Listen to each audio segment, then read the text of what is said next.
commencer l'étude de la technique Koshinage. Pour ça, 3 parties. La première partie, on va analyser la réalisation de la technique Koshinage, les points pour la mettre en place. La façon dont l'étude commence n'est pas la façon dont Koshinage sera appliqué plus tard. Cette forme d'apprentissage, cette forme pédagogique permet de mettre en place tous les éléments liés à la technique Koshinage. La deuxième partie de l'étude, dans la deuxième vidéo, sera l'analyse des différentes progressions de la chute. On verra progressivement que le transfert de poids ou le passage ne se fait pas de la même façon. Koshinage est une technique qui va s'apprendre progressivement. Enfin, la troisième étape de Koshinage sera la façon de réaliser Koshinage si la tête et les hanches passent, seulement les hanches passent et pas la tête, ou si on parle de la variante à partir de Shironage. Commençons ici donc par les points techniques. Pour ce faire, on va prendre un hockey qui ne bouge pas. On verra le chemin technique un peu après. On va simplement travailler sur la technique. Le premier objectif de Koshinage sera de venir se positionner à 90 degrés par rapport au pied d'uke. C'est-à-dire que dans la fonction, mes pieds vont former une croix avec les pieds d'uke. À ce moment-là, mon corps et son corps vont former une croix. Une fois que je suis ici, je vais écarter les pieds et utiliser une jambe pour aller chercher la flexion. En utilisant ce balancier, je vais créer chez Uke un déséquilibre arrière. Ma hanche va venir en contact de sa hanche. Et je vais pousser.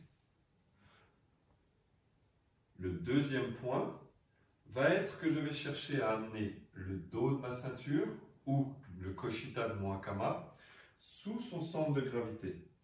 Il faut que je descende mon centre de gravité sous son centre de gravité. Et à partir de là, de ma première position où je vais latéralement, je vais cette fois descendre sur ma jambe d'appui pour passer en dessous.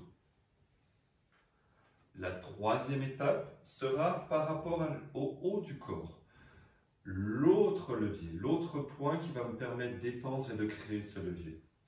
Peu importe la saisie, pour la base, on va prendre une saisie Sankyo. Il va falloir maintenant que, par mon appui sur le centre de gravité, j'aille créer cette position où il va venir reposer sur mes hanches. 90 degrés, je commence, la main au-dessus de ma colonne de mon axe vertical. Ma main va venir glisser au niveau de sa cheville. Je descends, je regarde ma main.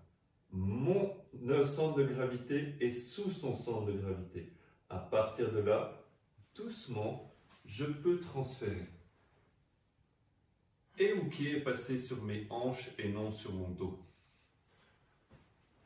Ma position ici, très important, je dois former une croix par rapport au corps d'Uke.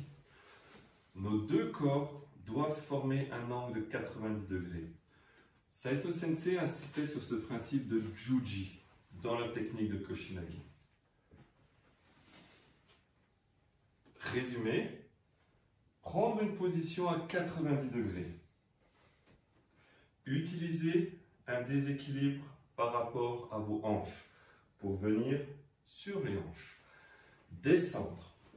Regardez la main qui saisit. Venir au niveau de la cheville et à partir de là, transférer le poids. Uke est sur les hanches et on repose. O-sensei expliquait qu'il pouvait passer une journée entière à réaliser Koshinage sans effort. Vous ne devez pas chercher à arracher Uke.